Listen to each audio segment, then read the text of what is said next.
Well, hello everybody. My name is Jason Cline, and we are doing a panel on the history of Macross, the Macross shows, and everything up until what's going on this year. So before I go ahead and share my screen, I just want to let you all see our faces, and so we can all say hi to you guys. So hello, and let's go ahead and get this party started.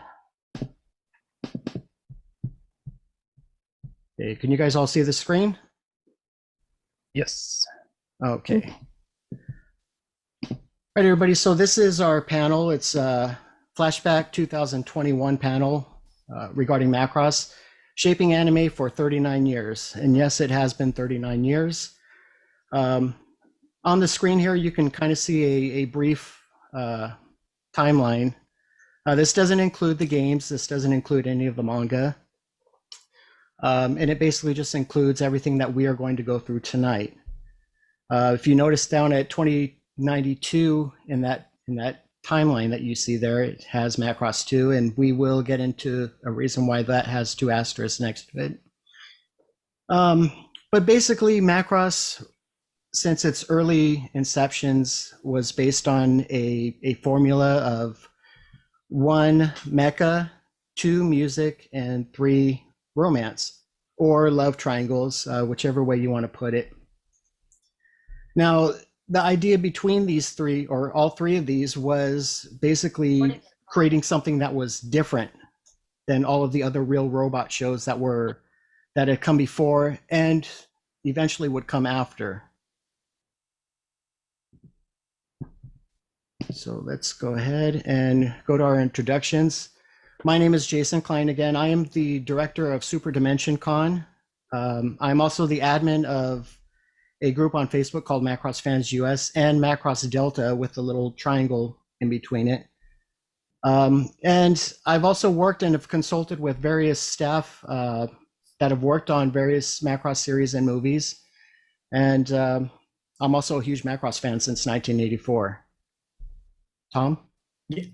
I'm Tom Bateman, a longtime Macross enthusiast. I am the organizer of Robocon 10, Robocon 20, and RT25. I worked for Harmony Gold during the 2000s, and I am currently going to be the assistant director at Super Dimension Con this fall. So hope to see you there. My name is Adrian Lozano, originally from Southern California, just outside of Los Angeles. Been living in Tokyo for about 16 years now. Since then, I've worked in the anime industry with creators and marketing, toy companies. But in 2013, me and my friends, we formed a small company called Creative Sphere, which around 2016, we got involved directly with the Macross franchise on Macross Delta, where we localized and translated both the TV series and the first movie for the Japanese Blu-ray and DVD releases. And on the side note, I also am co-host and creator of the Macross Speaker podcast, which is an unofficial fan podcast that we've been doing for just about 10 years here in Tokyo. Hi everyone, my name's Celia Rose. I'm a longtime Macross fan and cosplayer. I've been cosplaying for about 10 years now. I was a co-host for the Macross Delta Recap Show on YouTube with my friends EXO and Chad from the Macross Mecha Manual. I am the cosplay ambassador for Super Dimension Convention, and I'm also the director of social media for ToonamiFaithful.com. And I'm glad you guys are here with us tonight. Yeah, and we all are glad that you guys are here tonight. So Tom, why don't you go ahead and start us off? Okay, well, we start off right with the show that everybody knows. This is the starting point for pretty much everyone, is Super Dimension Fortress Macross. This, again, is almost 39 years old. And this, in 1982, Big West Studio Nue and Tatsunoko came to an agreement to make the Macross television show, and they split the rights between the domestic rights in Japan to Big West, and Tatsunoko Productions had the international rights. This agreement was made literally the day before the Super Dimension Fortress Macross television series premiered in Japan on Mainichi Broadcasting System. And the show proved so popular, they made a movie, which all Macross fans should know and love. And that is the Do You Remember Love, which premiered in July of 1984.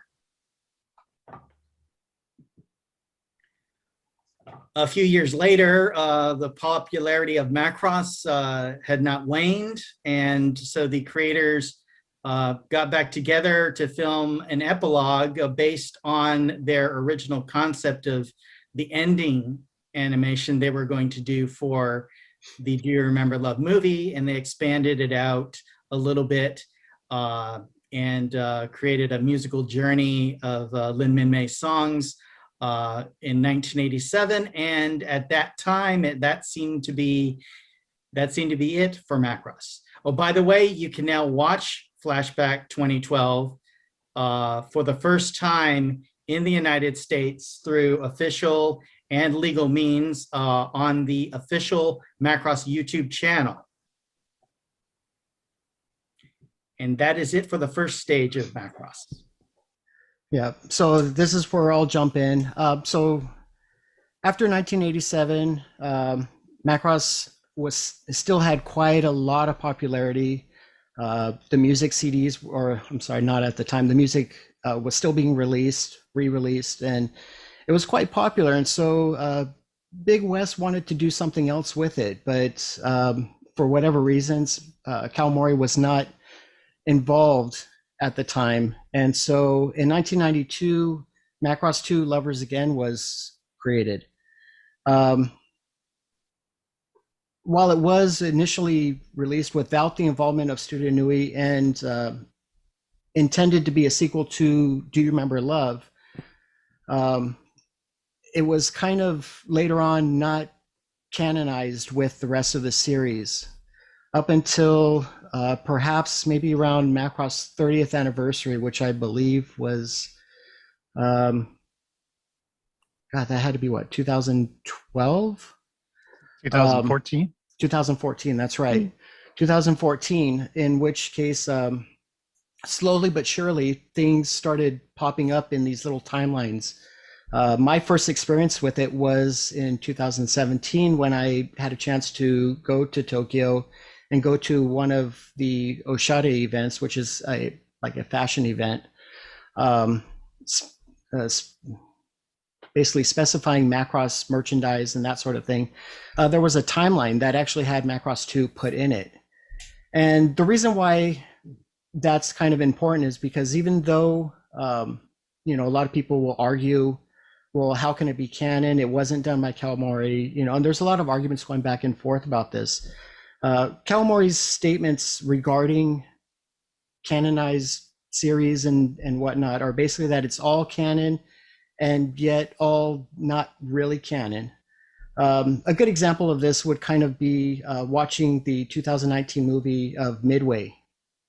We know that the Battle of Midway actually happened in World War II. We know that there were certain events that historically happened, but yet we're watching a movie of it unfold, which we know that the characters didn't necessarily do exactly as those characters did in history. And so basically that is kind of the workaround towards things not necessarily fitting in right.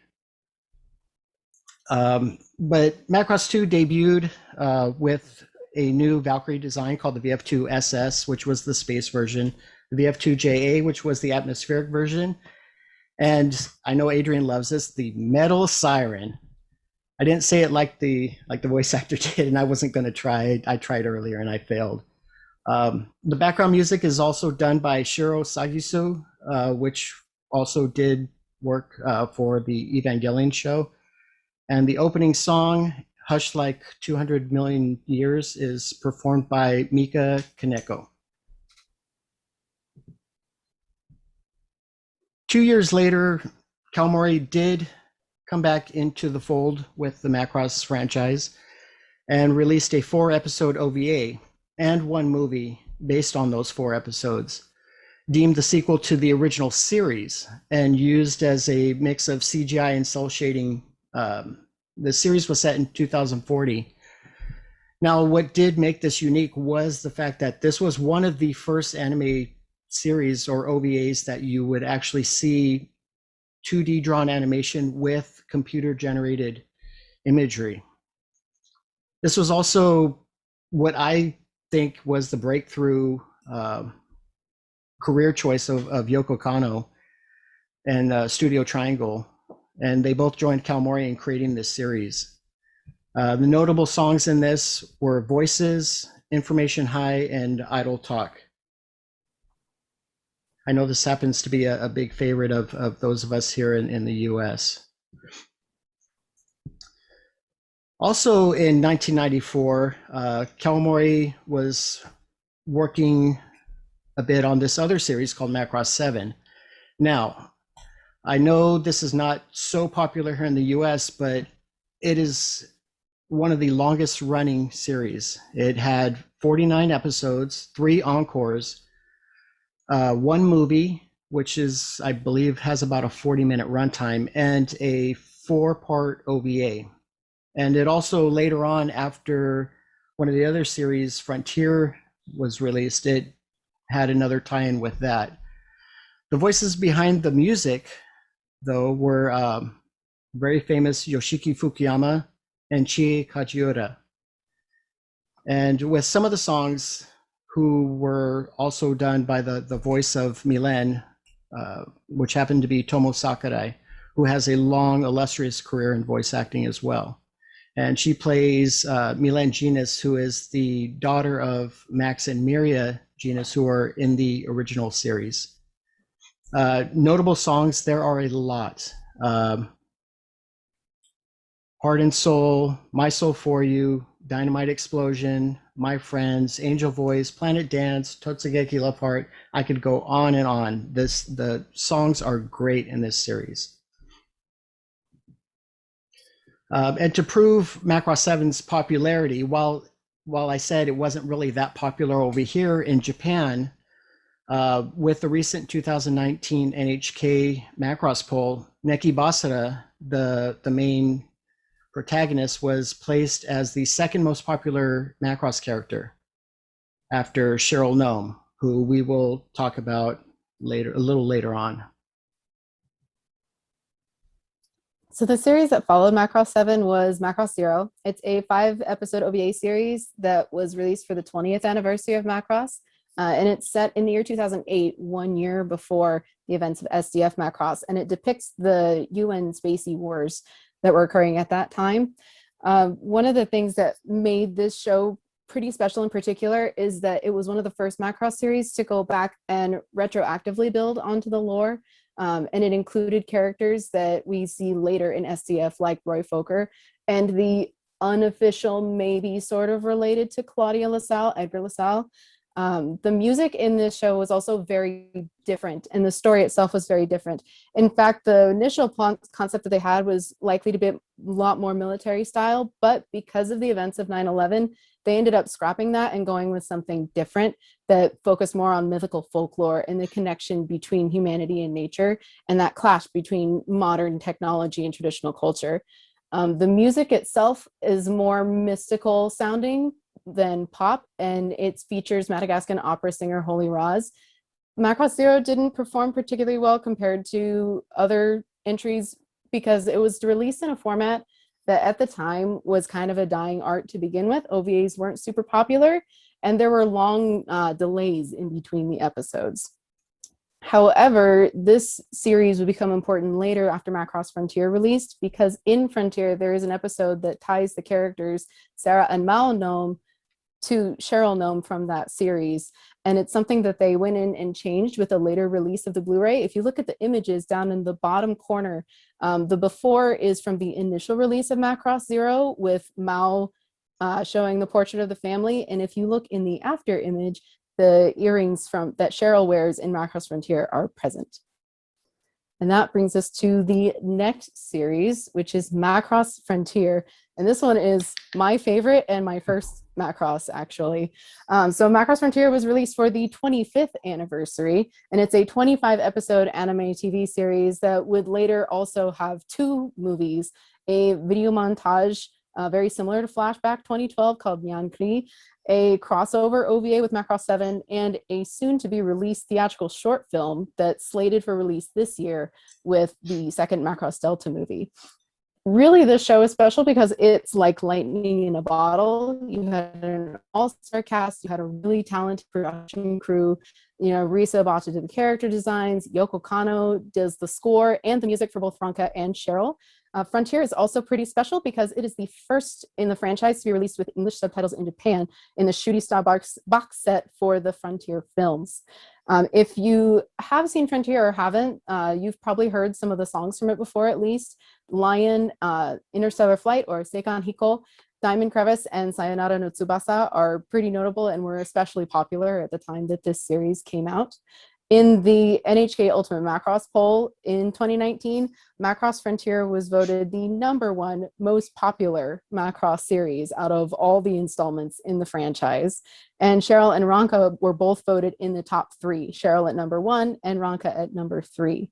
And what's really amazing about Frontier is that even though it's over a decade old at this point, it still continues to have new merchandise releases and new music releases that perform very well to this day. Okay, and with that, I kind of want to go a little bit more into the explanation of the Macross music and in the anime industry, especially in regards to Frontier. As Celia mentioned, the music basically took on a life of its own. Macross Frontier soundtrack was the first anime album in 11 years to rank in the top 3 for Japan's Oricon weekly sales chart, revitalizing the anime music market and starting an anime song or anisong boom.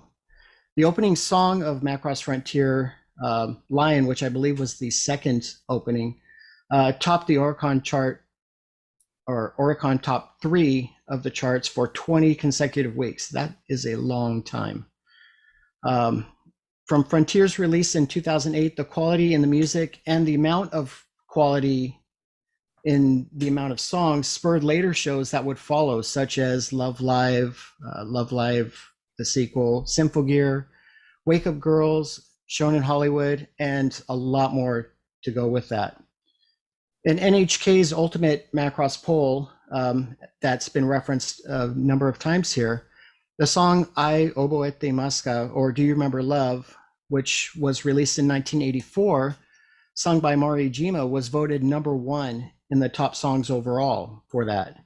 And what that goes to show is that you have these songs that are years and years old, and there's still a hardcore fan base who loves and respects a lot of these old songs. There's a lot of history with Macross and its music, and it just shows that the quality and the amount of love that goes into this series. Even now, as the latest Macross series has concluded, they are working on a second original movie. The music part of that Macross formula has expanded and has grown. And to that, we now go into Macross Delta. Yep. So Macross Delta was originally previewed on January 31st of 2015, and it was a shorter version of the episode 1, which episode 1 would later air in 2016 April. I won't go too much into the show as it is its current ongoing franchise with the movie coming out, so I don't want to go into spoilers or too much character development. So I'll stick with just the basics. It's a 26 episode series directed by Kenji Yasuda. Character designer she's actually borrowed from Capcom.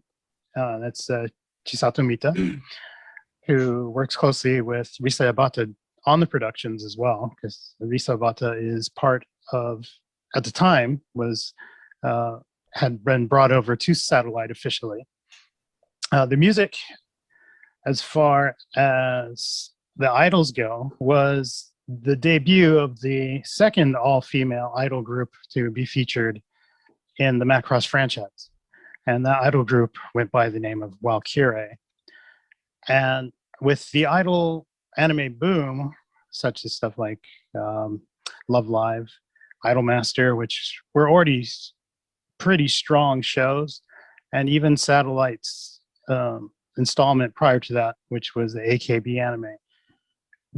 For Macross fans, it was a real eye-opener, and going with a 5 idol group was a big change. And the story pretty much centers mostly around Valkyrie, not only because they're the idol group within the anime itself, but they're an actual full member touring idol group, which not only have they charted, but their concerts, in comparison to the days of Frontier, are much, much more and bigger in scale and tend to happen a lot.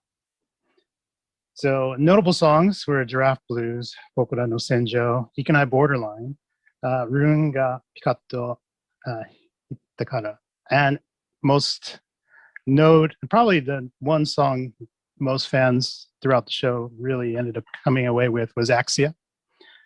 But the story centers around Valkyrie, which is teamed up with Delta Flight, which is a kind of kind of a military how do you just say aerobatic stunt team, but also with the ability to have weaponry at hand.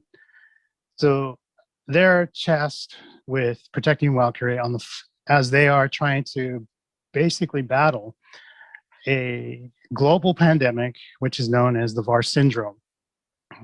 So that is during that type of the story, when they're on a routine patrol, they encounter the new enemy, which turns out to be the Windermere Kingdom. And I'm going to leave it at that as far as the story goes, because the next thing that came after the show was completed was the movie Passionate Valkyrie, which is a recap of the exact show. Almost about 80%, and about 30% is all new animation with alternate endings, alternate characters, how the story unfolds. It changes quite a bit when you get to the end, and it is pretty much the entire series resolved within one movie. Additional things were the first time within the Delta story, they brought in a full 3D CG concert event to help boast the animation, because it was reused and touched up animation from the TV show. One thing largely absent from the story itself compared to the TV show, because within the Delta TV show, the love triangle, unlike the Frontier story, has a closing. And in the movie version, the love triangle element is pretty much completely missing. Going on to the latest, which is Macross Delta Zettai Live, it will be a direct sequel to the 2018 movie, and it is slated to be released this year, hopefully in 2021. There's very little details given out about the story. So far, we've only gotten one teaser trailer and a few screen caps, which you see before you, and a visual imagery poster. But on the official satellite website, it is shown to say that during the peace treaty times between the Windermerians and the new UN Spacey, and they return to Ronka, pretty much the girl that's the front runner for Valkyrie. She's Windermerian. They go back to her hometown, and something happens from that point on. I mentioned in my bio that Creative Sphere had worked on Delta. We got involved early. The TV series was announced to be released with English subtitles. At that point, our company was in contact with Bandai Visual, where we pitched a version of what we considered proper localization for the Macross franchise, and we ended up getting the job. So we've gone on to do the entire Macross TV series, the first movie, and from there we've springboarded onto the Bandai Tamashii Nation commercials, other anime titles, as well as Hello Kitty meets Gundam. And hopefully we will continue our relationship with the new movie. In addition to the new movie, there is a short film that's supposed to be released with Zettai Live called Macross Frontier, The Labyrinth of Time. At this point, all we know is the title, and we have this lovely key visual that you see up on screen. There has been no other information revealed about what this short entails, whether or not there's any new music that's coming with it. But I'm certain that we'll probably hear from the speaker podcast about it when it comes out. Is that right, Adrian? Most definitely. Unofficially.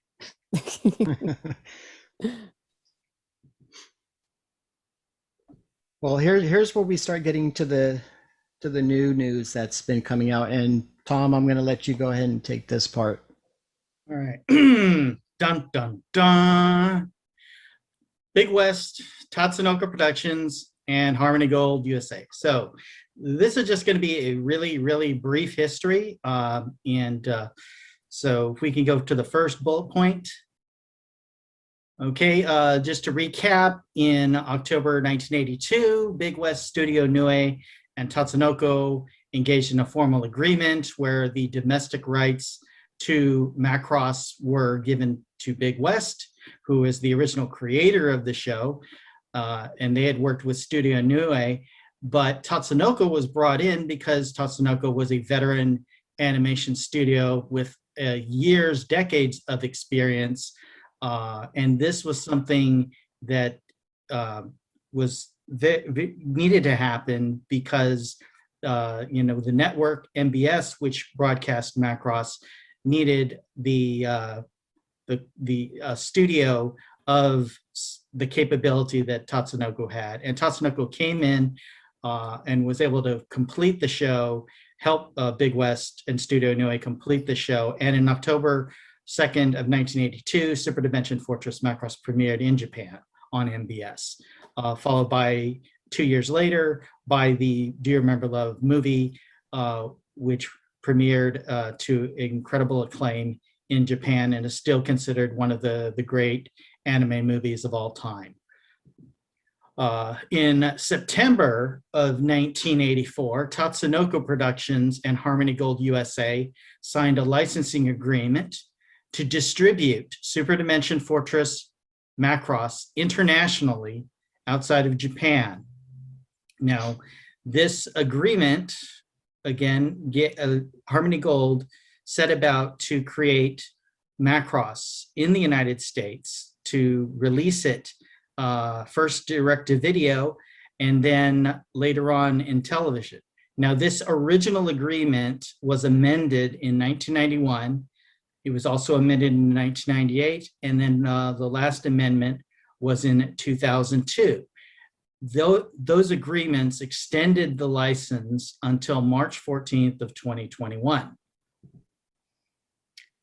And on March 1st, 1985, after first attempting to release Super Dimension Fortress Macross in a direct-to-video release, a release via television syndication, in which they combined Macross with Super Dimension Cavalry Southern Cross and another series called Genesis Climber and Speeda to create the 85-episode Robotech series. On March 1st, 1985, codenamed Robotech, a 90-minute episode, which was essentially a compilation of about the first 13 episodes, premiered in the United States, followed by the 85-episode series over the next 17 weeks. Now, though the agreement, the original Harmony Gold and Tatsunoko agreement, in July 5th of 2019, Harmony Gold USA announced that they had extended their agreement with Tatsunoko Productions for an unspecified term. And the news that just happened at the beginning of last month was that Big West Studio Nue and Harmony Gold USA announced an expansive agreement for the future of Robotech and Macross worldwide. So what does this mean? And so this is the announcement. April 9th, 2021, Tokyo, Japan. Landmark agreement made between anime companies that will allow immediate international distribution of most Macross television sequels and films while affirming Harmony Gold's rights to the Robotech franchise. Both companies will cooperate on the international distribution of future Macross and Robotech projects post-2021. Tokyo-based Big West Company Limited and Los Angeles-based Harmony Gold USA announced an agreement regarding the worldwide rights for the legendary Macross and Robotech franchises. This expansive agreement, signed by both companies on March 1st, 2021, ends 2 decades of disagreements and will allow Big West and Harmony Gold to chart a new path that will unlock the great potential of both the Macross and Robotech franchises worldwide. The landmark agreement immediately permits worldwide distribution of most of the Macross films and television sequels worldwide, and also confirms that Big West will not oppose the Japanese release of an anticipated upcoming live-action Robotech film. The agreement also recognizes Harmony Gold's long-standing exclusive license with Tatsunoko for the use of the 41 Macross characters and mecha in the Robotech television series and related merchandise throughout the world, excluding Japan.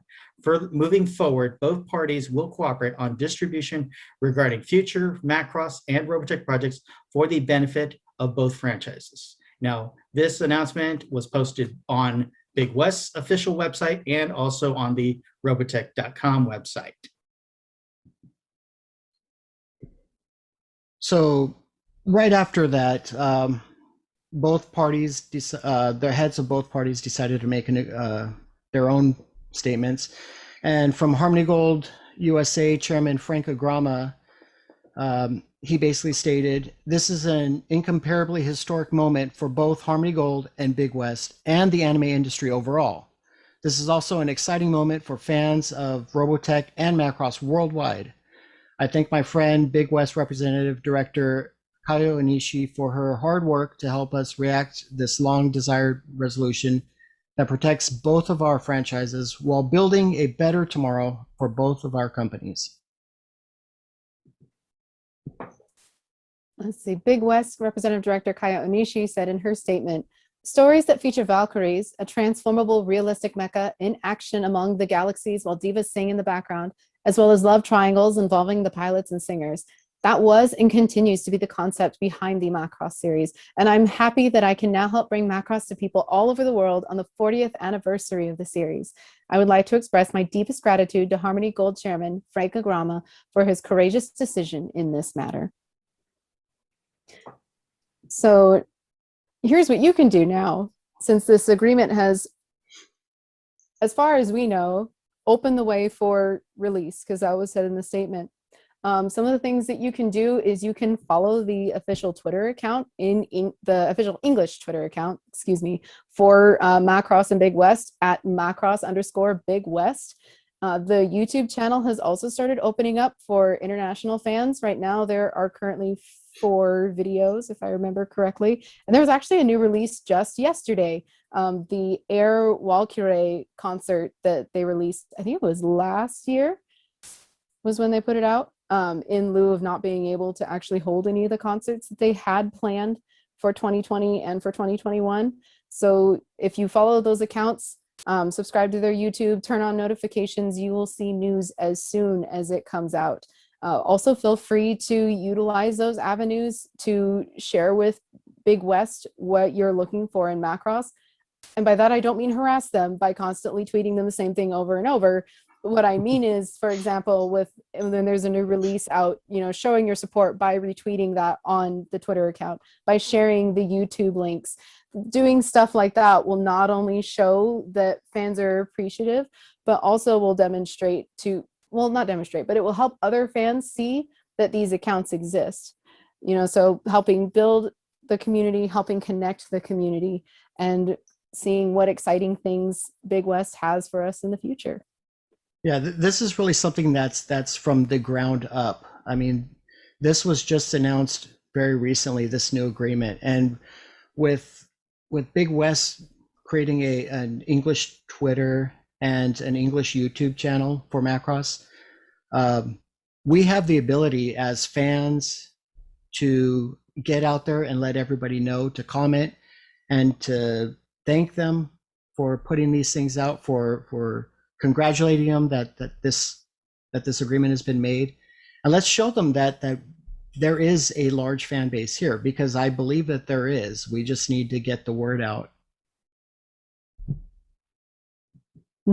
I agree. And I know that the fans are there because one of the things that I remember, at least when Frontier was airing and when the movies came out, is it was remarkable how many fans outside of Japan knew what Frontier was.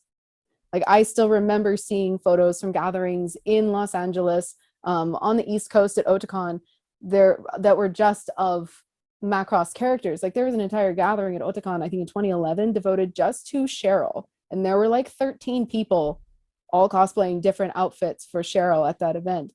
So the fan base is out there. Now it's time to get us all connected and support Macross now that there is a legal avenue to do so. Yeah, and we've put an option for you guys to ask questions to us, and we're going to explore that.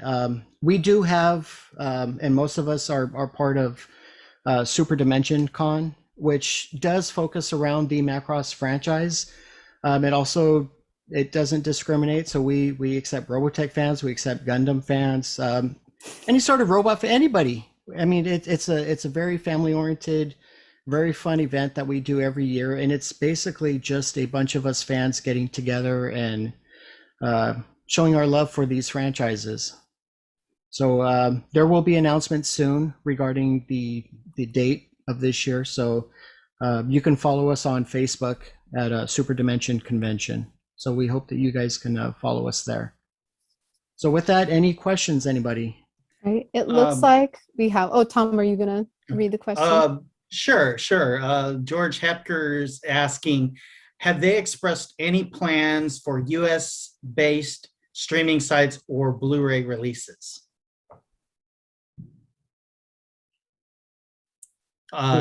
Celia, you want to take that one? So at this point in time, there has not been any explicit plans that have been laid out. Whatever information has been released in the announcement is basically all we know at this point. That the avenue is now open, but there aren't currently any plans that they have announced. And if you watch their YouTube uploads as well, you can see if there might be some information uploaded in the descriptions there. But at this point in time, we know just as much as you do. We're still waiting. So I'm sure that answer will probably come soon. Yeah, it's very early, very, very early in the process. I mean, these deals were just recently signed, so they're not going to have, the structure set up to start distributing things worldwide. We do know that Macross Delta and I believe Frontier were streaming on Netflix Japan. That is correct. That is not a link to say that it's going to be on Netflix here. But until that further information comes, we'll just have to wait and see. Yeah, real quick, the Netflix stream started on January 1st of 2021, which obviously predates this whole announcement. So I'm fairly certain it is very unrelated to any overseas licensing. That was a good question. That was a really good question. The next question is from Jacob Sage. Would you be willing to set up a Twitter for the SDCon for those who don't use Facebook? There actually is one. We do have one. And let me double check the handle just to make sure I give you the correct name. But I'm pretty sure the username for that is at SDCChan, SDCCHAN on Twitter. Yeah, we will. When we do make the announcement, we will post that on Twitter as well. We'll try and get the most exposure that we can. I mean, obviously, it's a very small convention, so we want to put it out as many avenues as we can. So it will be up on that Twitter. So I hope you're able to remember that. And if not, you can always just, if you have a friend that could send us a message on Facebook, we can provide all of that too.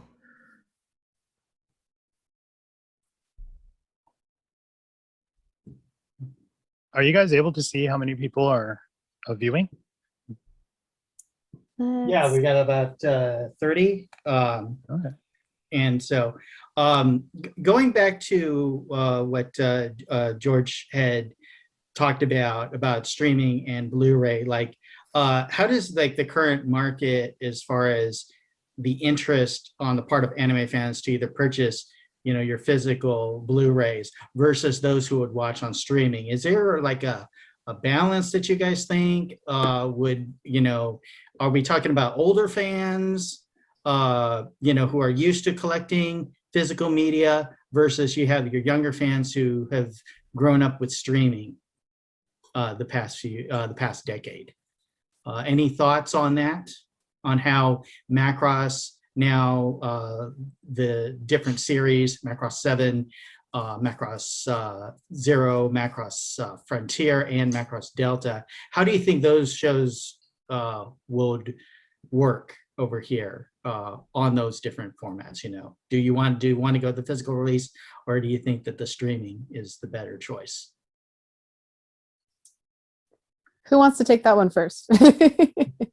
Any of I'll you guys take it have just- thoughts on that? I Okay. guess we all I- can take that question. Yeah. Mhm. Let me get mine out of the way because since I'm in Japan, it doesn't really relate to me so much because everything is on physical media here. Most of it without subs or the dub, but just from trying to pay attention to what goes on overseas, I'm just curious to see if somebody that comes in and just gets the whole library so that it comes all in one big box set, or is it going to be divvied out depending on different companies' interests in a specific show that would work well for their market? Like, say, I would assume like the big players like Funimation, Crunchyroll, they're all going after probably Frontier first, then Delta.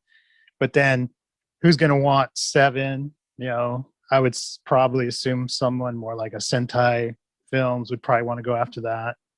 Discotheque.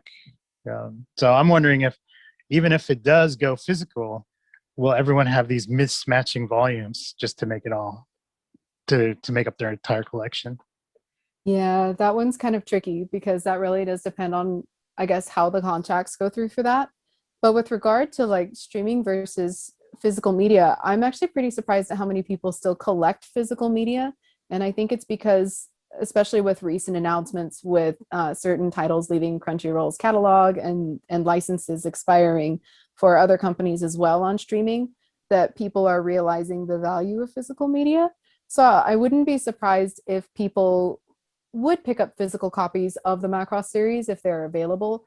However, the presentation of that's really going to make a difference. Like if they try to put it all together in one big massive box like they did for Legend of the Galactic Heroes and it costs almost $1,000, that's going to alienate your demographic a lot. But breaking it up into smaller chunks might make people have more incentive for buying physical copies versus just relying on it being available on streaming. Yeah, I think for me, in being a fan since 1984, and having to go out and find this stuff, I mean, literally search one store to the next and hoping that there was something that was related to it. That older side of me that needs to have that physical copy. You know, I want to see Blu-rays of these. I really do. I mean, I can discuss who I'd like to have them released, but the point is that I do hope that they come out, and I would love to see it on streaming too. I think if they can get it on both medias, you know, you open up the world a lot more than just picking one or the other. Yes, I agree. George actually has a response to that. He says, streaming is very ephemeral and might be altered like Evangelion was. I've purchased all versions of Macross and Robotech, and it was one of my first anime experiences as a teenager. Oh, that's so cool. I was also a teenager when I found Macross. I was in high school when Frontier came out, and it was my first one, and I loved it. Let's see. And then Eric Tang also has a question. He asks, what about access and availability of official Macross merchandise outside of Japan, and how about prices compared to Japanese imports? This one, I already kind of have some examples of this. What I've noticed from some of the American markets is that most of them are offering model kits up for sale already. And I kind of thought about this after a while, when there was some quick mention about merchandise, that the toys probably weren't going to be widely released over here. And that might be just because of the way those companies are set up right now. I don't think they're geared to all of a sudden release these all over the place.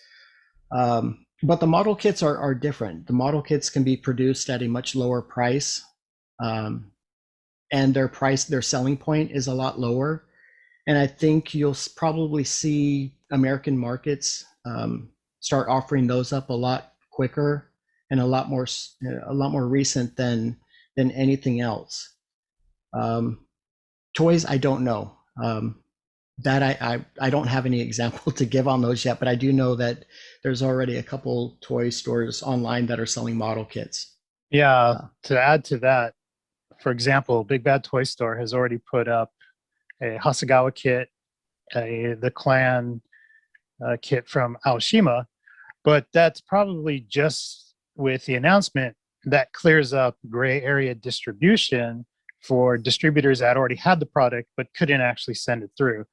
So with that announcement, that just opens it up for a distributor to get those products direct and be able to sell to whether it's Big Bad Toy Store. But it's not, I believe we're probably not at the stage of where the manufacturers themselves, whether it's Model Kit, Bandai, Max Factory, those are all probably things that have to be discussed and figured out. So those will still probably be in the gray area and very much price competitive, high price stuff until that all gets figured out, if at all. Yeah. Don't worry, it's not going to get too terrible to get those Chigokins just yet, because it's already hard. And if they end up expanding to an international market, it's going to get even harder. Oh, yeah. Annie Fan has a question. It's, do you think we'll get a re-release of the Macross Plus dub or model kits? As far as the model kits from Hasegawa, those are continuously reissued. If we're talking about the Hasegawa kits, those get reissued usually every few years. And they continue to produce new kits depending on films. And what was the other part of the question? It was the Macross Plus dub, a re-release of the Macross Plus dub.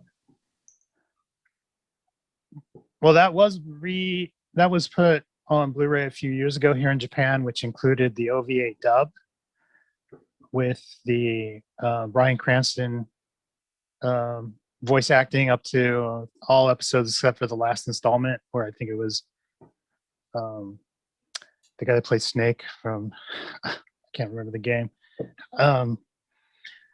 So I'm assuming that's up for license. So maybe a licensee can get that and probably get it released at some point. Frederick Gay said that David Hayter was the voice actor. David Hayter. Mm-hmm. We have another question from Chiaki Ishikawa. Will the latest agreement increase the Macross fan base in the United States by leaps and bounds?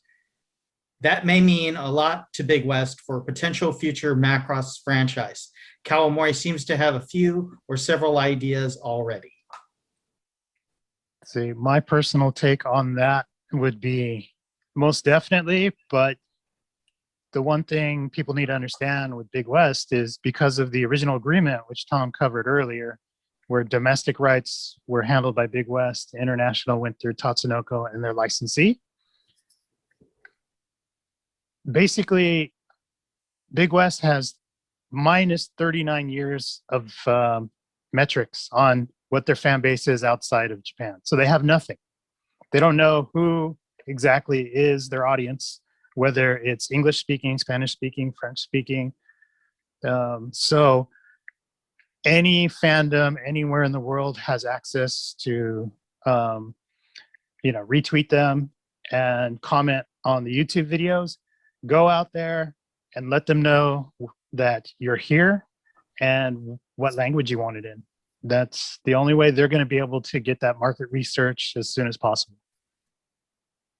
Yeah, the information for that is still up on screen. So if you haven't followed their Twitter account or subscribed to their YouTube channel yet, it's right up there. Yeah. And with Um, yesterday's upload of the newest Airwhile Cure, the amount of Spanish speaking fans that are speaking out is amazing. Yeah, it's really wonderful. Uh, Oh, yes.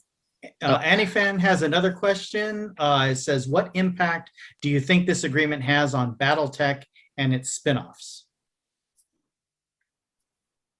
Short Jason, answer. I think really none.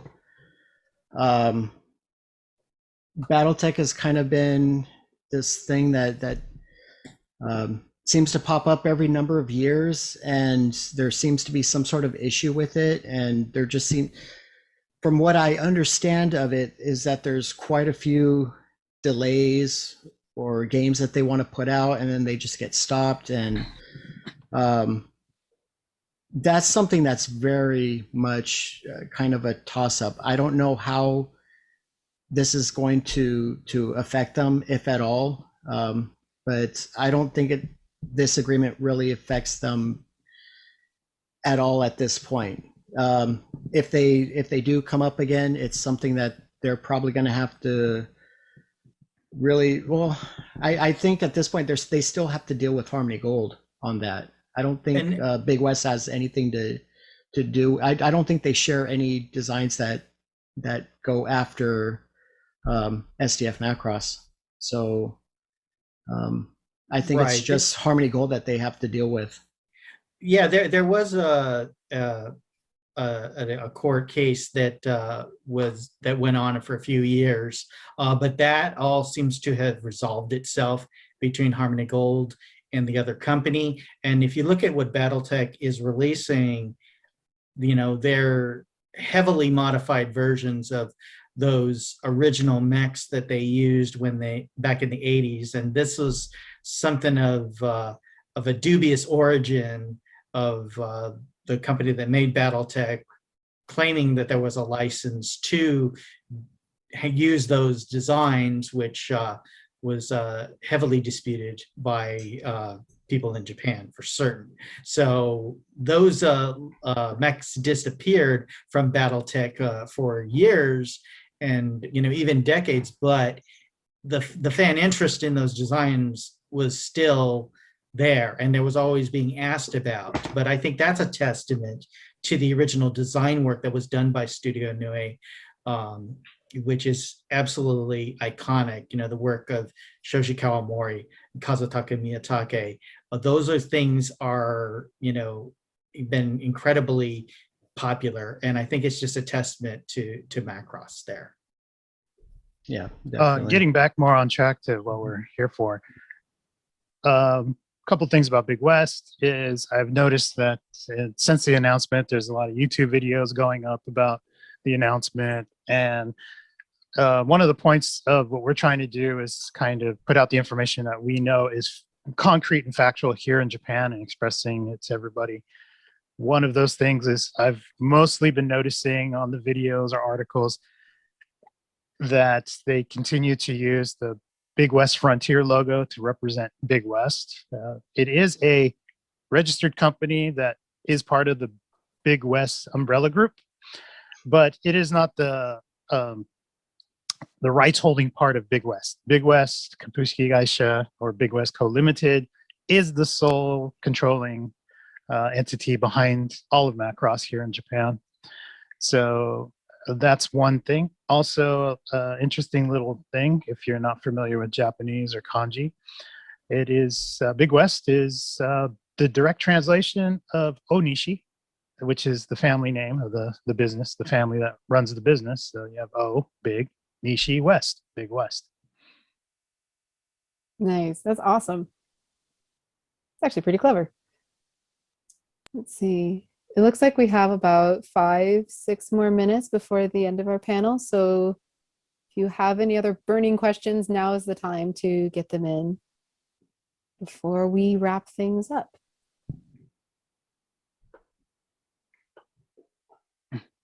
Yeah, I do again want to stress, like, if these are things that you want to see, if you want to see Blu-rays, if you want to see these shows streamed, if you want to see more product out there, you got to follow these channels and you got to let them know that these are what you're interested in.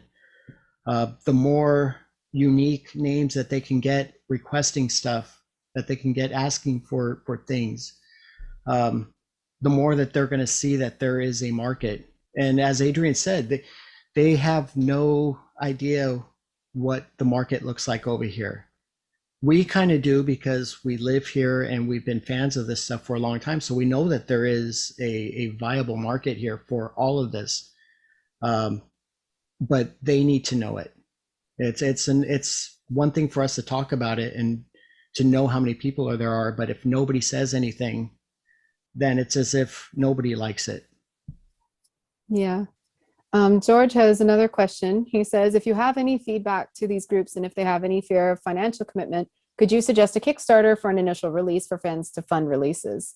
I'm going to assume that your question has to do with English licensors, George, because Kickstarters in Japan usually are for like a smaller portion of it, not for the entire release.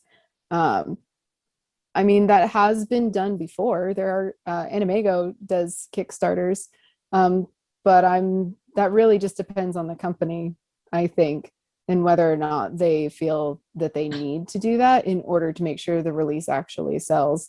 What do you guys think about that?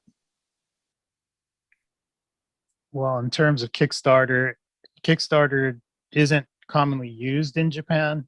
If it is being used to facilitate an anime production, which it has been, it's usually a co-production with a US or foreign entity that receives the money and does all the handling to get Japan the money.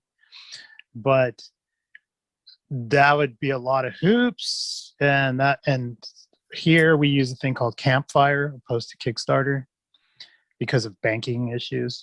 But I mean, as deals happen and they end up building relationship with licensees and partnerships, anything is possible as long as the money can get to the hands that need it to complete these productions.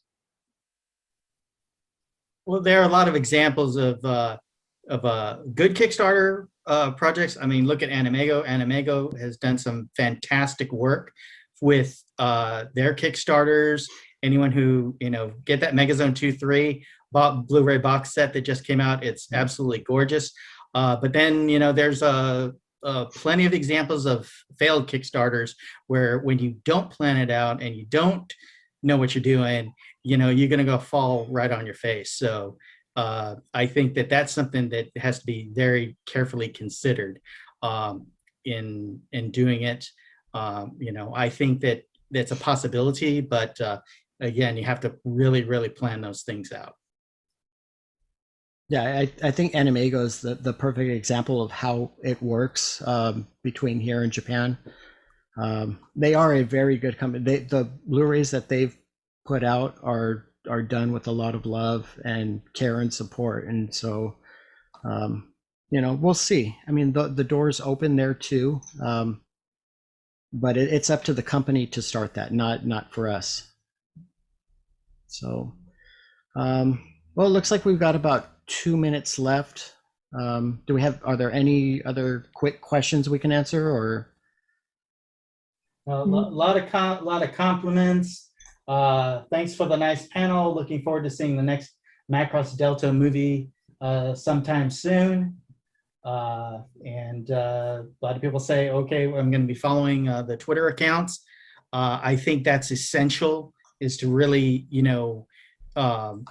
have put in that feedback on the YouTube channel and on the Twitter account, and let people know that you want to see Macross, and that you are ready to give them your money and purchase and buy tickets, go to concerts or anything. So this is where fans can really have a voice. Yeah. So with that, I want to thank you all. I want to thank you, Tom, Celia, Adrian. Thank you guys for joining me in this panel. And we want to thank you guys, the fans out there that stuck around for the last panel of the night. And we'll definitely see you either on Twitter or on the boards. And thank you again for joining us. Really appreciate it.